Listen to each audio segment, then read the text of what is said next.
Yeah, sure, most of the time I can. I feel I'm right most of the time. When I leave an interview, I generally will know if a person's telling the truth or not. Well, I don't have a perfect batting average, but I can usually tell when someone is lying to me. Most people believe that they are generally pretty good at determining who's lying and who's telling the truth. Research tells us, however, that most of us are not very good at deciding when someone is lying to us. In law enforcement investigations, absent any real physical evidence or factual information, many investigators are very hesitant to make an assessment of someone's truthfulness just based on their behavior. Well, during interviews and interrogations as well, we're going to carefully study the verbal and nonverbal behavior displayed by a subject. On this first program now, we're going to talk about verbal behavior. And by verbal behavior, we mean not only the words used in the response, but the timeliness of the response, the expression of the response, any changes in the tone of voice or the pitch that are exhibited by the subject as they answer the question. And we're going to look at such things as whether they speak clearly or mumble their words, whether they speak in a hesitant, halting fashion, or whether they speak too fast out of normal sequence of speech. All of these factors involve evaluating verbal behavior. The first thing we're going to start with is evaluating verbal behavior as displayed by the subject in their attitude during the interview. My investigation is going to show who has taken these automobiles, so if you're involved, tell me right now. Oh, absolutely not. Absolutely not. Let me ask you, who do you think is involved in taking these?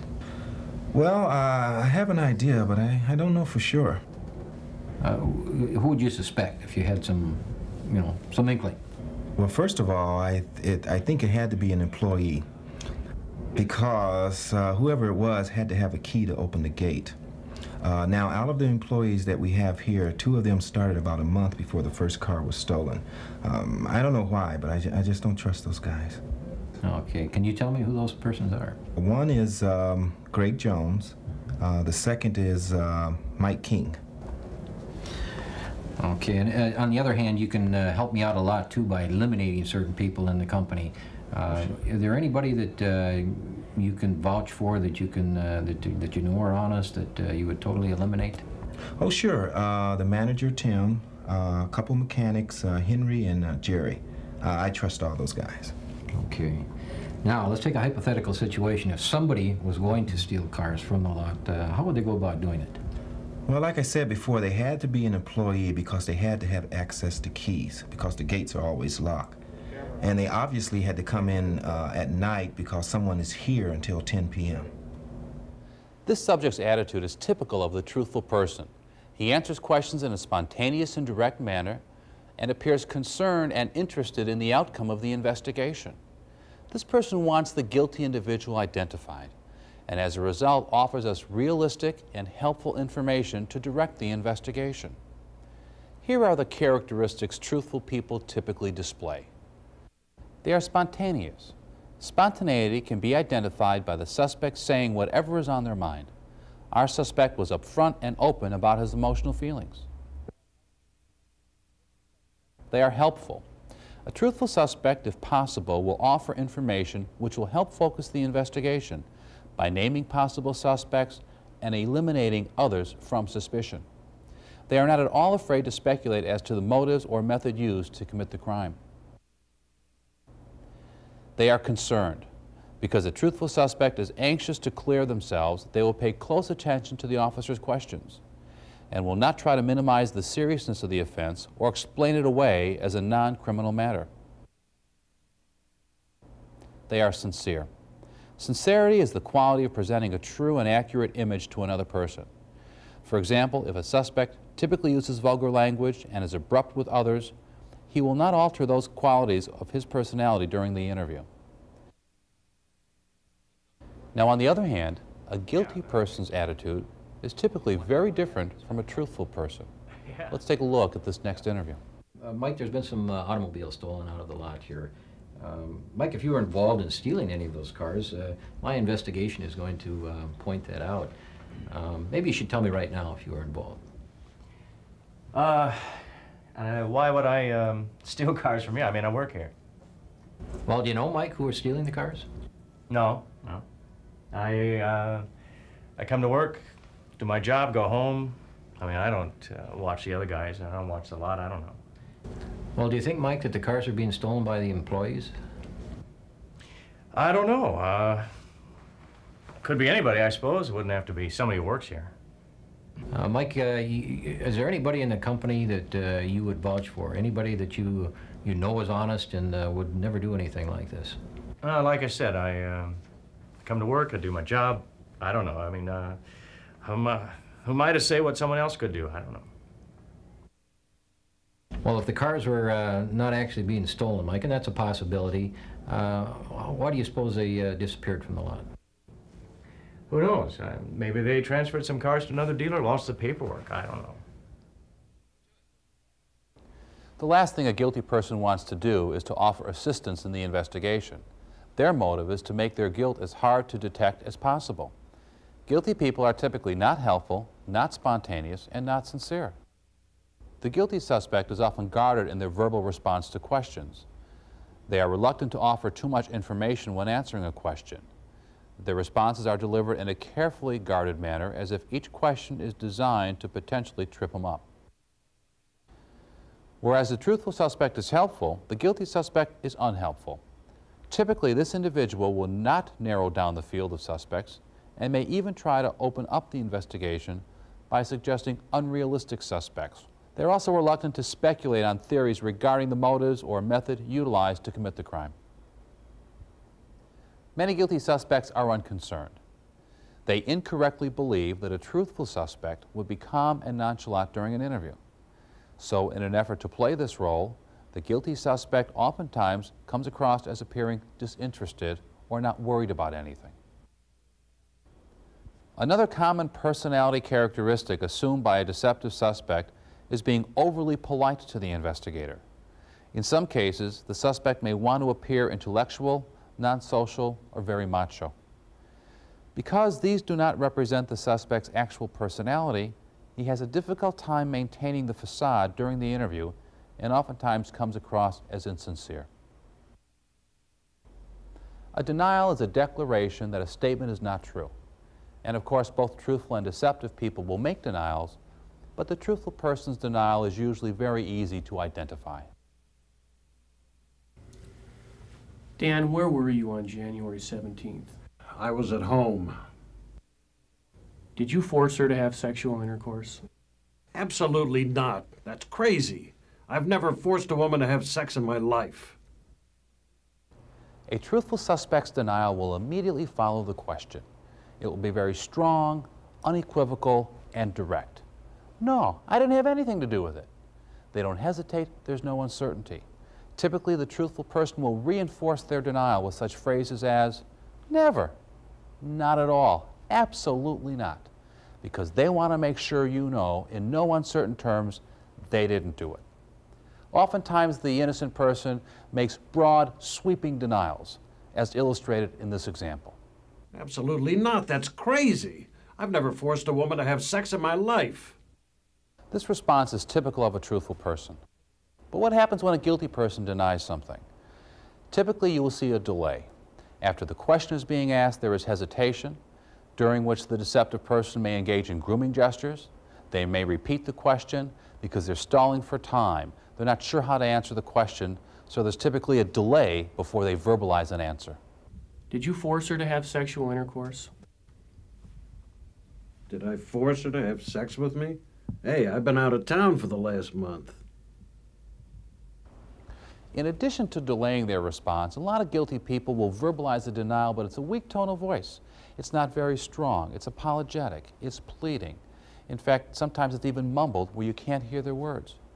With some guilty people, they don't even answer the question. They just nod their head back and forth in a nonverbal activity. They don't even vocalize a response. It's easier for them to lie that way. Other guilty people tend to reinforce their denials with such phrases as, I swear to God, as God is my witness. Really, honestly, you gotta believe me. Because just saying that they didn't do it isn't strong enough, isn't convincing enough. They need help.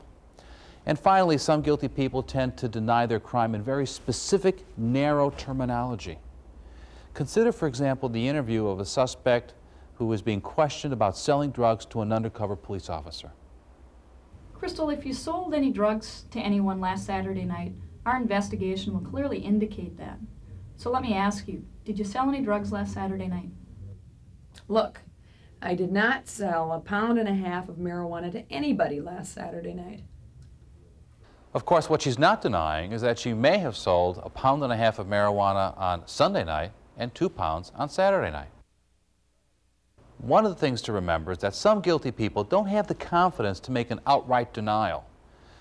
So they want to imply a denial through an evasive response.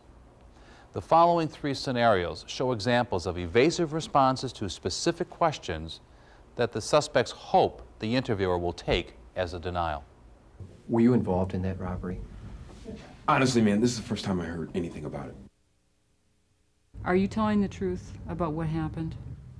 Well, why would I risk my reputation making up something like that? Crystal, did you leave your home at all last Friday night? I don't know why you have such a hard time believing me. Another type of verbal response that many guilty people utilize when they answer questions includes qualification phrases. Phrases such as, to the best of my knowledge, at this point in time, as far as I can recall, are often used by the guilty to give themselves an escape hatch. So if later on their statements are contradicted, they can blame it on a faulty memory instead of having to face the fact of an outright lie. So listen for the qualification phrases to questions of a specific nature. Now, there is a different way that some guilty people may qualify their answers, and that is through the use of generalized responses. Jim, where were you last Saturday night? I always spend Saturday watching TV. Who were you with that evening? You mean last Saturday night? Yes. I was gonna have a friend over, but, she called up and said she couldn't make it. Okay, what time did you go to sleep Saturday night? I always go to bed, sometime after the news, around 10:30. Okay. Did you leave your apartment at all Saturday evening? Well, sometimes I go out and get some smokes on Saturday night, but I bought a carton, so I didn't need to buy any. Now, this subject robbed a gas station at 9:30 on Saturday night, but during this interview we just saw, he didn't lie to any of the questions because all of his answers were generalized. Some of the key words to listen for in generalized responses are always, typically, as a matter of habit, generally. As an example of this, let's look at how he answered the first question. Where were you last Saturday night? I always spend Saturday watching TV. Now, that was a perfect example of a generalized response. The guy may have watched TV for an hour Saturday night and then left at 9:15. We don't know. He never said. In fact, there are 2 questions he never answered during the interview. One, who he was with that night, and secondly, whether or not he left the apartment at any time. Now, to try to lend credibility to the evasive responses he did give us, he tried to logically explain why he wasn't with his girlfriend and why he didn't have to go out for cigarettes that night. Who were you with that night? I was going to have a friend over, but, she called up and said she couldn't make it. Okay, did you leave your apartment at all Saturday evening? Well, sometimes I go out and get some smokes on Saturday night, but I bought a carton, so I didn't need to buy any. The behavior of a deceptive person is usually the result of internal anxiety and conflict they feel when they're lying. The greater the level of stress, internal anxiety, or conflict that the person feels when they're answering questions, when they're lying, the more it needs to get out and shows itself in the behavior. One of the factors that impacts on the level of anxiety a person feels is their perception of the consequences. For example, if you're interviewing someone on a homicide where they have potential life imprisonment, even potential death facing them, they're going to be very concerned, very anxious, and they're going to feel a lot of stress during that interview. Another factor that impacts itself on the behavior displayed by an individual is their level of social responsibility, what they have at stake, what their values are. Many juveniles have not established a sense of social responsibility or internal values, so that when they lie, there's no conflict. They don't feel uncomfortable with their lie. As a result, when you're interviewing juveniles, be very cautious in evaluating their behavior. They can look very credible and believable when in fact they're lying to you. Another group of individuals that you have to be careful with in reading their behavior are those who are chemically dependent. A suspect who's dependent on alcohol or drugs may have developed an apathetic attitude towards life in general, and consequently, they don't experience any conflict or internal stress when they're lying to you. Another factor that we need to consider in evaluating behavior symptoms are cultural differences. In some cultures, it is considered impolite to establish eye contact with an authority figure. In some cultures, they teach restraint, not show your emotions during stressful events. Whereas in other cultures, they may advocate a very aggressive, a very dominant response when you're in a stressful situation. Consequently, when you're interviewing somebody who is from a culture you're not familiar with, be very careful in evaluating their behavior. Keeping these factors in mind, juveniles, people who are under the influence of alcohol or drugs, cultural differences, keeping those in mind, we can still evaluate and categorize verbal behavior as consistent with a truthful person or a deceptive. Now, most truthful people, as we have seen, will answer questions in a sincere, direct, spontaneous manner. There's no unnecessary delay or hesitation. They use realistic words. They don't qualify their responses. And when they answer questions, they are consistent with their responses because they've only got one story to tell, and it's the same time after time, no matter what our inquiry is. On the other hand, deceptive suspects may delay their response or repeat the question before giving an answer in order to contrive a false response. They may give an evasive answer that never addresses the actual question they were even asked.